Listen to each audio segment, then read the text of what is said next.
नमस्ते, सदा वत्सले मातृभूमि, जय हिंद। दोस्तों स्वागत है आप सबका टेक्निकल क्लास में। शुरू करते हैं अभी तक के डिफेंस अपडेट्स को। दोस्तों ऐसा है कि कब तक हम अमेरिका की बात मानते रहे। दरअसल अमेरिका के कहने पर हमने ईरान से तेल का आयात बंद कर दिया। इसके अलावा वो हमसे ये कह रहा है कि आप रशिया से तेल नहीं खरीदोगे। लेकिन इन सब धमकियों को अलग रखते हुए अब भारत ने अपना फैसला ले लिया और कहा जा रहा है कि अमेरिका की धमकी के बावजूद भी भारत रशिया से तेल खरीदेगा। और इसका सबसे बड़ा फायदा ये होगा कि हमारी जो करेंसी है वो तो मजबूत होगी, साथ ही पेट्रोल डीजल के दाम भी कंट्रोल में रहेंगे। वहीं अमेरिका ने कल कहा था कि आप भले ही रशिया के साथ डील कर लो, लेकिन इतिहास के पन्नों में आपका नाम कहां लिखा जाएगा ये आपको तय करना है। लेकिन हमें कोई फर्क नहीं पड़ता, इसीलिए इस डील को अब पक्का समझा जा रहा है।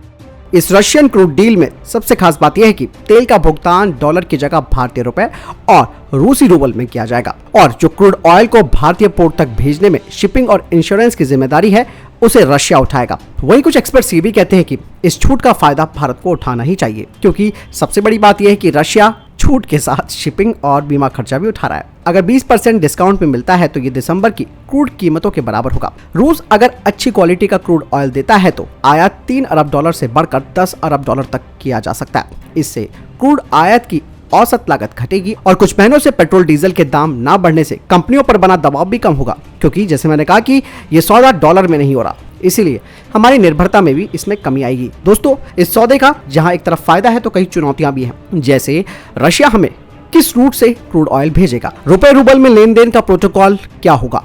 रूस भले ही हमें इंश्योरेंस की बात कह रहा है, लेकिन ये अधिकांश पश्चिमी देशों की हाथ में है। ऐसे में ये देखना दिलचस्प होगा कि रूस की पेशकश कितनी व्यवहारिक है। यानी कि इस डील का भारत को फायदा ही फायदा मिल रहा है। सिर्फ चुनौतियां जो हैं वो बात अलग है, वो तो इंटरनेशनल प्रेशर रहता ही है। लेकिन भारत अपनी जनता के साथ समझौता नहीं करेगा, क्योंकि हमारी सेना हो चाहे हमारी पब्लिक हो, पेट्रोल डीजल पर ही निर्भर है। लगातार एक के बाद एक प्रहार किया जा रहा है इन आतंकियों पर, और यही वजह है कि जब से धारा 370 हटी है तब से पत्थरबाजी की घटनाओं में कमी आई है। इस बारे में खुद सीआरपीएफ के डीजी ने बताया। यही नहीं, उन्होंने कहा कि शहीदों के परिवार को मिलने वाली राशि में भी इजाफा हुआ है, और ये जो विदेशी आतंकी है इनकी घुसपैठ और हमले भी कम हुए। सीआरपीएफ ने जम्मू कश्मीर में 175 आतंकवादियों को मार गिराया है, और 1 मार्च 2021 से 16 मार्च 2022 तक 183 को गिरफ्तार भी किया गया। इसके अलावा सीआरपीएफ के डीजी ने कहा कि जोखिम कोष से वित्तीय सहायता के तहत आतंकियों के खिलाफ कार्रवाई में शहीद होने वाले जवानों के लिए राशि को 20 लाख रुपए से बढ़ाकर 30 लाख रुपए कर दिया गया। साथ ही उन्होंने बताया कि अन्य सभी मामलों के लिए भी इसी राशि को 15 लाख रुपए से बढ़ाकर 20 लाख रुपए कर दिया गया है। सीआरपीएफ के डीजी कुलदीप सिंह ने यह भी कहा कि 2022 में अभी तक 10 जवानों ने आत्महत्या भी की है। उन्होंने कहा कि इस समस्या से निपटने के लिए भी चौपाल का आयोजन किया गया है, जिसमें कि मानसिक तनाव को दूर करने के लिए विभिन्न कदम भी उठाए जा रहे हैं। अगर समस्याओं को हल करने में असमर्थ होते हैं तो हम प्रोफेशनल्स का भी सहारा लेते हैं। दोस्तों एक बड़ी खबर भारतीय सेना की तरफ से आ रही है, जिसमें कहा जा रहा है कि भारतीय सेना को दिए जाने वाले बजट में 63,000 करोड़ रुपए की कमी आई है।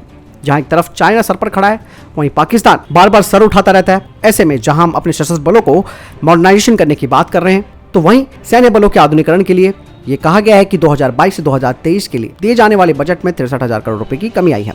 इस पर संसदीय समिति ने चिंता भी व्यक्त की है।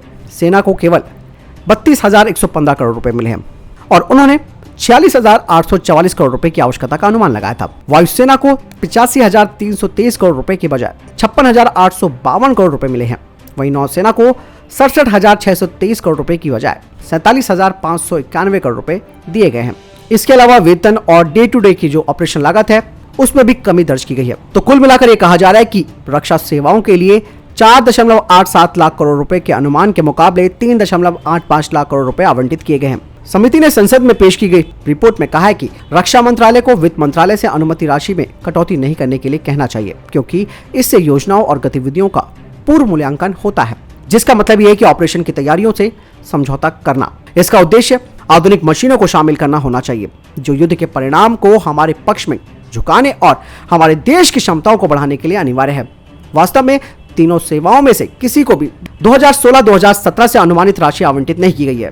समिति ने बड़ी कटौती का जिक्र करते हुए ये भी कहा कि वित्त मंत्रालय को आने वाले वर्षों में सशस्त्र बलों के लिए पूंजी मदद के तहत बजट आवंटित करते समय कोई कटौती नहीं करनी चाहिए। समिति ने आगे ये भी सिफारिश की है कि महत्वपूर्ण समय पर जरूरी सैन्य संपत्तियों की खरीद के लिए non lapsable defence modernisation fund, defence renewable fund के गठन में तेजी लानी चाहिए।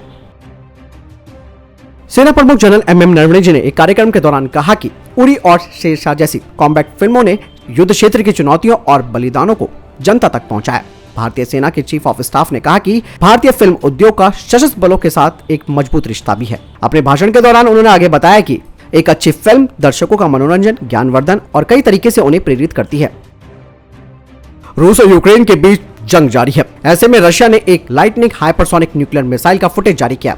रिपोर्ट्स की माने तो मिसाइल की तस्वीरों को शेयर कर रशिया पश्चिमी देशों को यह दिखाना चाहता है कि कैसे वो एक झटके में हमला कर सकता है। कहा जा रहा है कि व्हाइट सी में एडमिरल गॉर्शकोव जंगी जहाज से मैक 9 वाली ज़िरकॉन का परीक्षण किया गया। जंग के बीच ये जो तस्वीरें दोस्तों सामने आई हैं, उसका मकसद साफ तौर पर यह है कि अगर कोई देश यूक्रेन पर किए गए आक्रमण में हस्तक्षेप करेगा तो उसे गंभीर नतीजे भुगतने पड़ेंगे। राष्ट्रपति पुतिन ने इस परीक्षण को सफल भी करार दिया है और कहा कि इसे इस साल सेना में शामिल भी कर लिया गया है। और रशियन डिफेंस एक्सपर्ट्स ये कहते हैं कि पश्चिम में इन मिसाइलों का कोई तोड़ नहीं है। इसके अलावा इस ज़िरकॉन हाइपरसोनिक मिसाइल के सीक्रेट फीचर पर भी खुलासा हुआ है। रूसी विशेषज्ञों का दावा है कि ज़िरकॉन हाइपरसोनिक मिसाइल की स्पीड इतनी ज्यादा है कि किसी भी देश की वायु रक्षा प्रणाली को समय पर इसका पता भी नहीं लग पाएगा। दरअसल इसके लॉन्च होने का पता टारगेट हिट होने के बाद ही पता चल पाता है और ये जो मिसाइल है वो वेरिएबल ट्रैजेक्टरी से लैस है, जिससे इसका पता लगाना काफी मुश्किल हो जाता है। रशिया के एक कमांडर ने कहा कि कोई भी मिसाइल के लॉन्च और उसकी उड़ान को नहीं देख पाएगा। मिसाइल का अंदाजा तब होगा जब वो टारगेट को निशाना बनाएगी और इस मिसाइल का कोई तोड़ भी नहीं है किसी देश के पास।